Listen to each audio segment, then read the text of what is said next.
Salut! Aujourd'hui, une vidéo sur un compteur YouTube, en fait deux compteurs. Ça a commencé, je suis allé voir un ami il y a environ un mois. En fait, ça se trouve être Jocelyn de la chaîne JS Tech, un YouTuber que vous connaissez probablement. Et puis, il m'a demandé, il dit, Adrien, est-ce que tu pourrais nous faire un compteur pour nous autres, les YouTubers? Ça sera le fun de suivre nos abonnés, puis le nombre de visionnements et tout. Ah, j'ai pas de problème, je vais faire ça. Donc, quand je suis arrivé chez nous, je me suis dit, OK, peut-être que ce serait possible de faire un compteur, mais pour tout le monde. Donc, que ce soit un YouTuber ou que ce soit monsieur, madame, tout le monde, vous pouvez, si vous voulez, fabriquer et suivre le YouTuber que vous voulez. Donc, c'est un gros avantage pour cette vidéo-là, je crois. Alors, j'ai fait deux modèles différents. J'ai une vidéo rapide là, sur ce modèle-là ici. Lui ici, on va en parler un petit peu plus tard. Mais on va regarder le montage rapide. Et puis, je vous reviens dans quelques minutes. À tout de suite.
Vous avez vu le montage rapide, comme de raison, comme vous avez pu le voir, c'est un 3 benchy. Un 3 benchy quand même relativement facile, dépendamment lequel d'un d'eux vous faites. Si on fait lui ici, oui, un petit peu plus compliqué parce qu'il y a des fils à souder, des petites choses à faire. Lui ici, rien ou à peu près rien à faire. On le programme, on le connecte, c'est parti, c'est tout. Mais de toute façon, je vais vous en parler un petit peu plus après.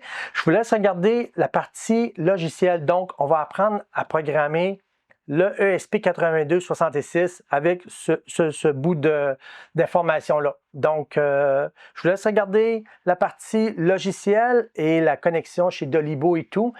Et puis, je vous reviens dans environ une dizaine de minutes. La première chose qu'on va faire, on va commencer par installer le logiciel de Arduino. Vous allez sur la page de Arduino. Vous avez le lien en description. Vous pouvez juste cliquer dessus. Une fois rendu sur le site, vous allez aller dans Software. Une fois rendu dans Software, vous avez les options ici, Windows, Linux, macOS. Donc, choisissez la version qui fait votre affaire. Dans mon cas, ça va être Windows. Juste ici, Windows 10 and newer. Okay? Donc, je clique. Ici, vous avez le choix de faire une petite contribution. Moi, personnellement, je l'ai déjà fait, mais si vous voulez, vous pouvez, mais c'est pas obligatoire. Vous pouvez juste faire Just Download ici. Une fois ici, on peut aussi joindre la newsletter, c'est comme vous voulez. On n'est pas obligé non plus. Dans mon cas, ça va être encore une fois Just Download. Enregistrer notre fichier. Donc, on enregistre. Dans mon cas, ça s'en va dans téléchargement. Alors, j'enregistre. Et puis ici, je peux ouvrir mon fichier. Sinon, je vais juste ouvrir mon explorateur de fichiers. Une fois arrivé dans mon gestionnaire de fichiers, dans mon cas, c'est dans téléchargement. Donc, dans téléchargement, je vais double-cliquer sur Arduino IDE qui est juste ici. L'installation a commencé, donc c'est facile. Ici, c'est j'accepte. Ici, juste pour moi, dans mon cas, c'est correct. Donc, suivant. Ici, c'est l'emplacement où vous voulez avoir votre IDE d'Arduino. Dans mon cas, c'est parfait comme ça. Maintenant, ça s'installe. Et voilà, c'est terminé. C'est possible aussi qu'en cours de route, on vous demande d'accepter d'installer certains pilotes. Donc, juste accepter tout simplement pour que tout s'installe correctement.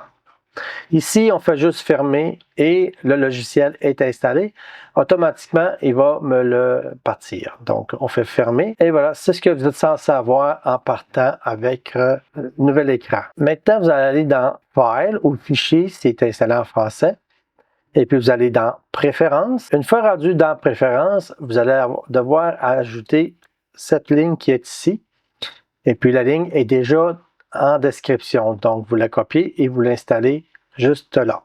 Et puis, on fait OK. Maintenant, ce que vous devez faire, vous devez fermer l'IDE de Arduino pour le réouvrir tout de suite après. Et voilà. Maintenant, vous avez accès ici sur Tool ou, s'il est en français, Outils.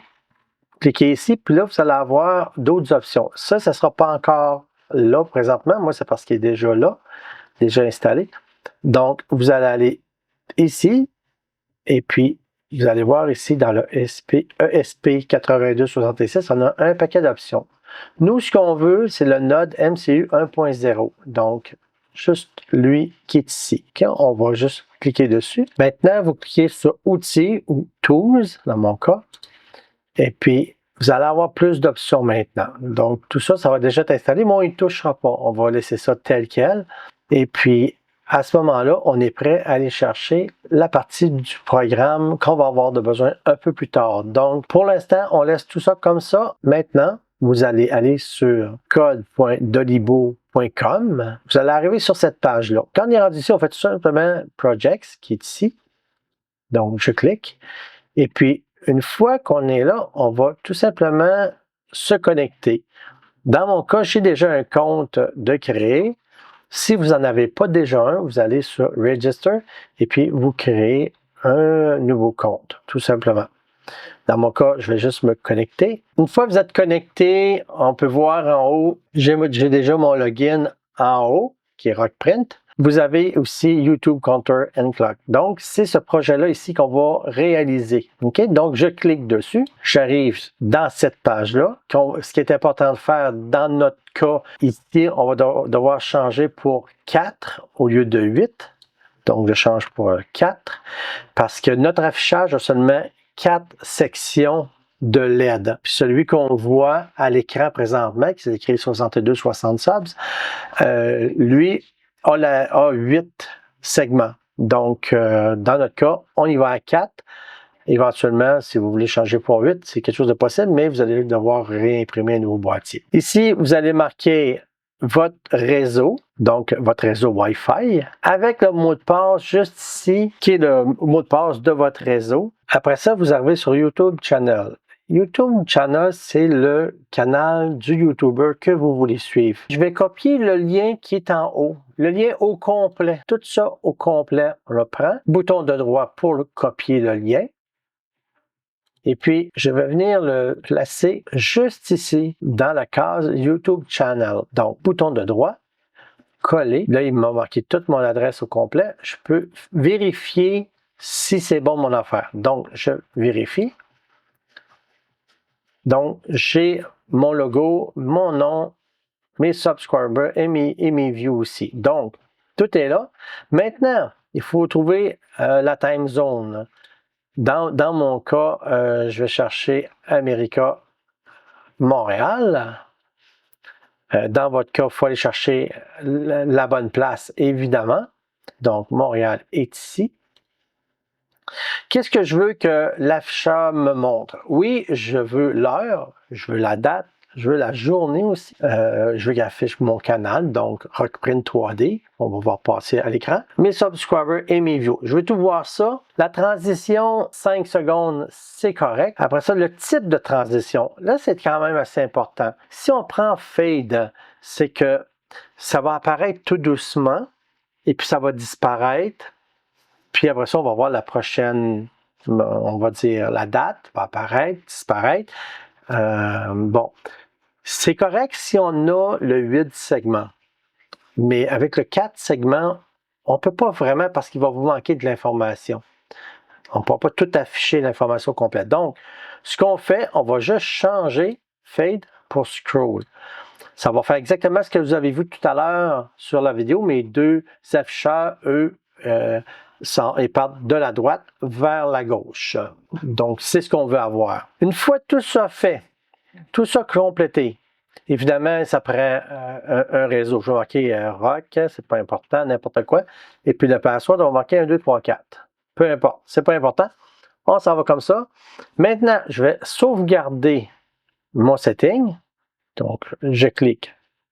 J'ai sauvegardé, on peut voir en haut, c'est fait. Maintenant, je vais aller voir mon code. Le code, c'est juste ici.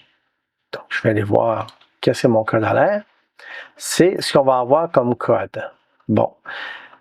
Là, ce qu'on peut faire, on peut tout simplement le copier. Donc, copy to clipboard. On fait juste cliquer ici, c'est tout.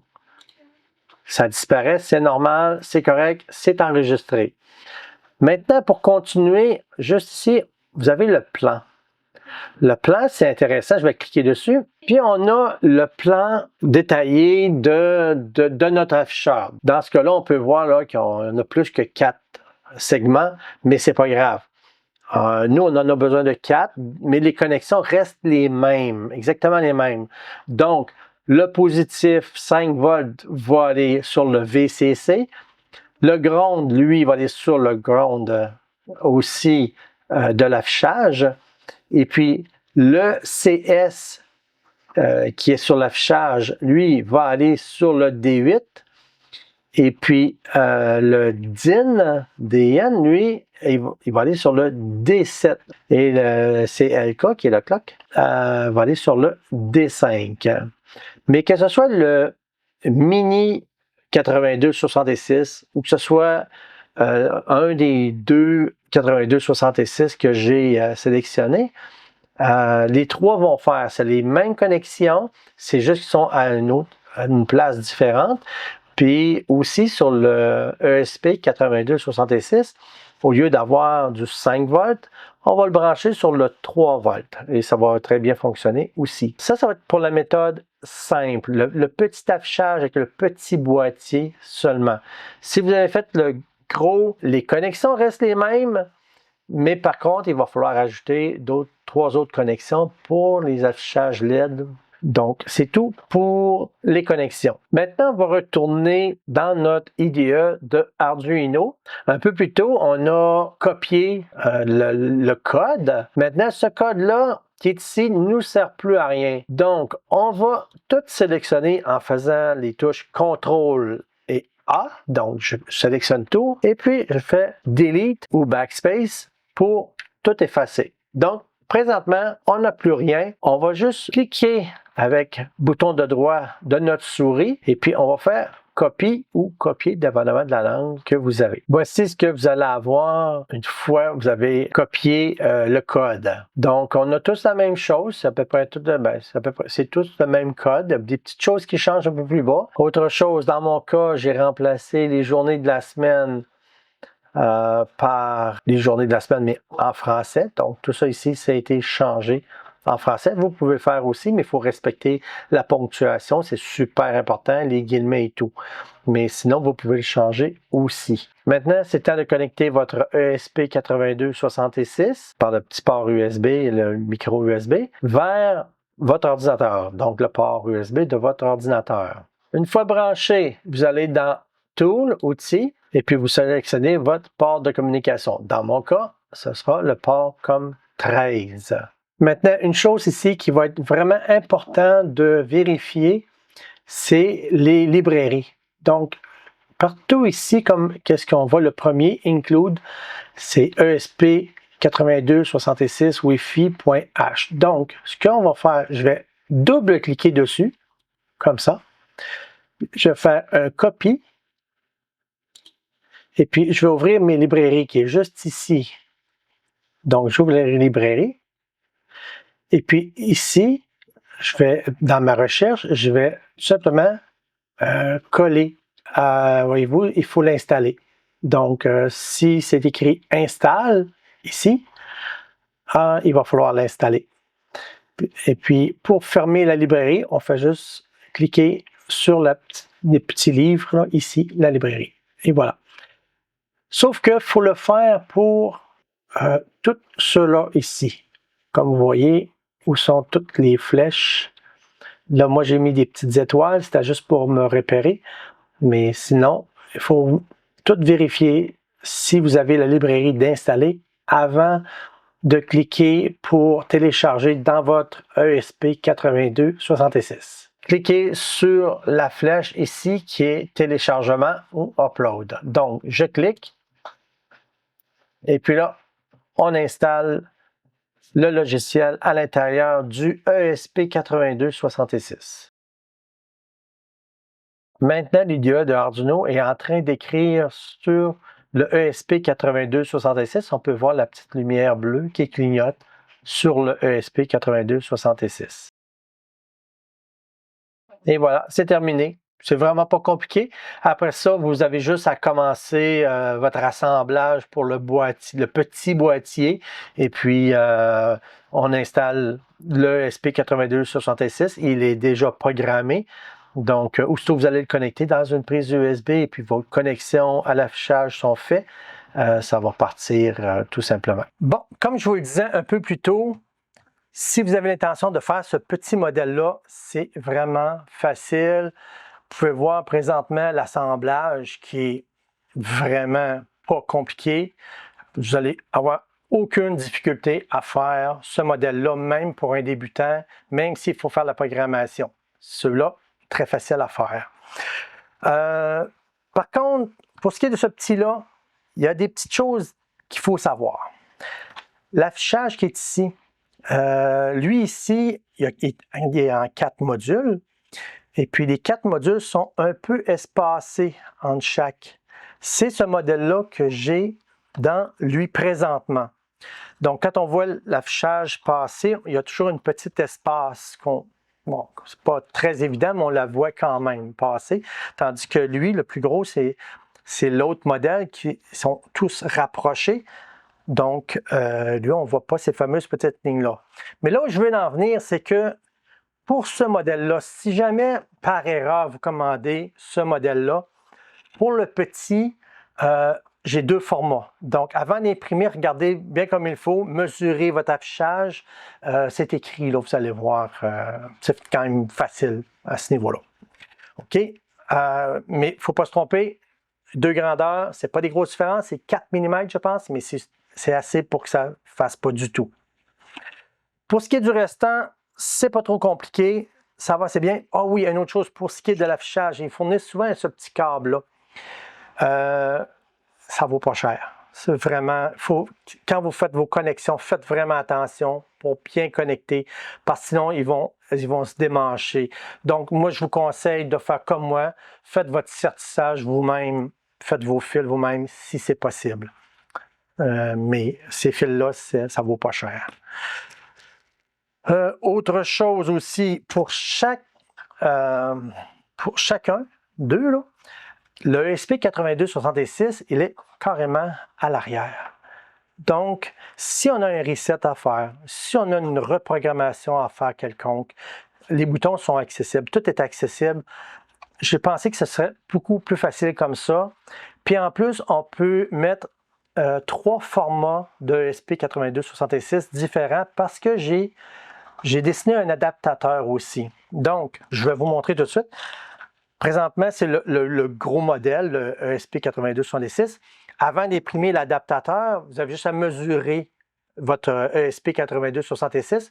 Vous allez voir par la description lequel vous devez imprimer. Donc, j'ai le plus gros ici. J'ai le moyen, parce qu'on sait qu'il y a 2 grandeurs populaires. Et puis, il y a le mini ESP8266. Donc, j'ai 3 adaptateurs pour ça, sauf que lui, le mini, on va devoir imprimer la partie sur le dessus ici pour qu'il tienne en place, parce que j'ai aucune visserie là-dessus. Je ne suis pas capable de visser rien du tout. Donc, il faut imprimer lui avec. Sinon, ça fait bien. Ces adaptateurs-là font autant sur le petit modèle que sur le plus gros modèle. Donc, un comme l'autre, vous installez ce que vous voulez. C'est la même programmation, même si c'est écrit dans Dolibo que ça doit être le mini ESP8266. C'est pas important. Les trois fonctionnent. J'ai essayé les trois et les trois fonctionnent très bien, sans problème. Autre chose, si vous imprimez ce gros modèle-là, le transformateur, il faut minimum 3 ampères parce qu'il y a beaucoup de LED là-dedans. J'ai pris le modèle, évidemment, avec le plus de LED possible pour avoir le plus beau reflet possible. Et puis, pour la quantité de LED, vous avez juste à aller voir là, sur mon site web qui est rockprint3d.com. C'est tout à fait gratuit. Allez-y, il n'y a pas de publicité là-dedans, sauf mes liens sont tous affiliés avec AliExpress. Sinon, zéro publicité. Vous allez pouvoir naviguer dans mon site sans problème, sans publicité. Il n'y a pas il n'y a pas de cochonnerie comme ça. Donc, amusez-vous sur mon site, aucun problème. Tous mes vidéos, tous les projets de mes vidéos sont sur mon site qui est encore une fois rockprint3d.com. Allez-y, c'est gratuit. Maintenant, pour ce qui est de la façade, se trouve juste, ça va être ça ici. J'en ai fait 2 modèles. On a un ici, lui a 0,4 mm en épaisseur ici. Puis lui ici a 0,6 mm. Donc, vous choisissez celui, en fait, vous imprimez celui que vous voulez. Personnellement, j'ai pris le 0,6 mm. Je trouve que ça me donnait un meilleur résultat. Mais bon, dépendamment de la quantité de LED que vous allez mettre, à ce moment-là, vous allez avoir une programmation à changer. Hein? C'est important de checker ça. Mais sinon, ça fait... j'ai fait une petite erreur quand j'ai fait mon design. Là. Il rentre seulement que dans un sens. Je ne peux pas vous dire lequel. Là. Il y a un sens, vous allez voir, ça ne rentre pas bien. Donc, faites juste le tour. Et puis, ça va super bien rentrer. Petite erreur, ça arrive des fois. Je me suis dit que ça ne valait pas la peine de redessiner toute l'affaire juste pour ça. Là. On fait juste le tourner. Donc, pour ça, c'est quand même très simple. Alors, c'est tout. Je faisais l'assemblage de ma vidéo et puis je me suis aperçu qu'il me manquait des petites choses pour le gros affichage. Donc, je ne vous ai pas montré le plan d'électronique pour faire les connexions des 3 bandes LED d'installer. Donc, on peut voir présentement là, les connexions. C'est pas très compliqué. Comme je vous disais, là, la bande LED, on peut la connecter sur le 3 volts. Ça fonctionne. Personnellement, j'ai fait fonctionner ça pendant 2 semaines de temps. Ça a bien été. Ça n'a pas surchauffé. Tout était correct. Mais si on laisse connecter pendant 1 mois, 2 mois, est-ce qu'il peut y arriver quelque chose? Je ne sais pas. Est-ce que c'est mieux qu'on le connecte sur le 5 volts? Peut-être, je ne sais pas. Mais personnellement, ça a fonctionné pendant 2 semaines de temps. Ça a bien été, pas de surchauffe. Ça a vraiment super bien été. Donc, on va aller à la partie ordinateur. Puis, je vais vous montrer, pour ceux qui vont faire le gros affichage, il y a certaines lignes que vous pouvez changer. C'est tout marqué par des astérix. Le programme, il est dans mon site web qui est rockprint3d.com, encore une fois. Et puis, je vous mets le lien direct dans la description pour vous connecter sur mon site qui va vous emmener directement sur l'assemblage du gros affichage. Donc, cette partie-là va être facile. Maintenant, là, c'est vrai, je vous transfère du côté ordinateur, puis je vous montre des différentes lignes qu'il faut changer peut-être dans le petit programme. Mais le processus, il est le même. Vous faites quand même la programmation, passez par Dolibo, on fait toute la même chose. Il y a juste certaines petites lignes que vous allez devoir ajouter, tout simplement. Je vous montre tout ça à l'instant. On est maintenant rendu dans la partie programme. Comme vous pouvez voir, j'ai des lignes qui sont ajoutées. Donc, par exemple, pour ajouter nos LED, il faut ajouter Adafruit NeoPixel. Encore une fois, en ajoutant ça, vous allez devoir le sélectionner. Donc, vous allez le copier. Là, je me répète, je le sais, mais je veux quand même que ce soit bien clair. Là. Je le copie ici. Et puis, j'ouvre ma librairie. Ici, dans Recherche, je vais faire le coller. Donc, dans mon cas, c'est pass en anglais.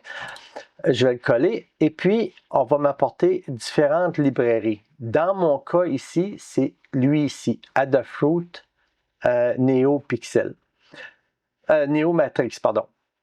C'est lui qu'on doit installer. Dans mon cas, voyez-vous, il est déjà installé, donc j'ai rien à faire, mais dans votre cas, si c'est écrit « Installe », vous l'installez. Mais c'est le même processus pour chaque include.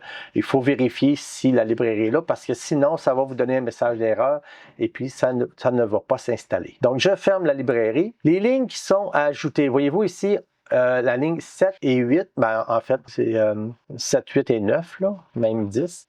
7, 8, 9 et 10, on va l'ajouter à notre programme que vous avez fait en passant par Dolibo, évidemment. Après ça, voyez-vous ici, on voit les lignes 25, 26, 27. Oui, c'est même, je vous dirais, vous allez copier les lignes de 24 à 33 dans votre programme. C'est pas compliqué, c'est partout où on voit les astérix. On peut changer des configurations ou on peut juste les prendre telles quelles si vous avez la même quantité de LED que moi. On peut voir là que sur une des bandes LED, j'ai 61 LED, l'autre j'en ai 34, puis l'autre j'en ai 27. OK? Donc, mais c'est vraiment, j'ai pris la totale pour mes LED. Peut-être que vous allez vouloir faire comme moi puis changer les journées de la semaine pour les journées en français. Encore une fois, c'est pas obligé, c'est comme vous voulez. Puis un peu plus bas, on a le nom du réseau, le mot de passe et tout, mais ça, normalement, vous l'avez déjà. Vous avez créé votre compte, vous avez fait vos choses, ça devrait déjà être là, mais sinon, on peut faire des changements de réseau à cet endroit-là. Bon, c'est tout pour la petite intervention, je vous laisse continuer avec la petite vidéo. Ça fait pas mal le tour, j'espère que vous avez aimé la vidéo. En même temps, un petit like, ça fait toujours plaisir, c'est ma paye dans le fond. Puis si vous voulez, abonnez-vous. Tant qu'à être là-dedans, ce sera une bonne chose. Et puis, j'espère que vous avez aimé la vidéo. Fait que sur ça, je vous dis à une prochaine vidéo. Bye bye!